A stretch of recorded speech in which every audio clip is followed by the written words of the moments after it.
Hi there. Thank you for joining me for the fourth Minute on the Matter in our series regarding the recent crisis in the banking sector. Since we were last together, reports have been issued by the bank regulators and congressional hearings have been held with bank regulators and bank executives. Bank regulators have issued reports on specific supervisory findings and shortcomings related to the failures of Silicon Valley Bank and Signature Bank. And Congress has held hearings to examine those reports and what changes might be needed to the bank regulatory structure going forward. Congress has also held hearings with bank executives from these institutions to highlight the failures of bank management with some fireworks and what role executive compensation and incentive structures might have played at these banks leading up to the failures. So, what have we learned from all this? Well, I've learned quite a bit. So, I'd like to share some of my key takeaways with you. First, blame is shared by all leading up to the bank runs and failures. Second, I expect to see more of a focus on executive compensation going forward. Third, change in bank supervision is all but guaranteed at this point.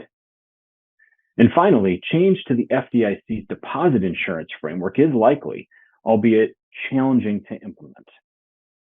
So the FDIC issued a report on May 1st titled Options for Deposit Insurance Reform, wherein the FDIC outlined three options. The first is called limited coverage. That's essentially what we have today, whether it's a $250,000 protection number or if it's some other number. It's essentially limited coverage similar to what we have today. So the second option is unlimited coverage. This would be coverage with an unlimited amount for all deposits, not favored by the FDIC, as you can imagine, for a number of reasons, though. And lastly, targeted coverage. This is favored by the FDIC with a focus on increased coverage for business payment accounts without significant change to other deposit coverage limits. As always in banking, this episode is far from over. We expect more reports, more hearings, proposed rulemakings, and ultimately changes to the bank regulatory structure over the next months and years to address these shortcomings that revealed themselves in this latest banking crisis. So stay tuned because we'll be here to walk through it all. Thank you.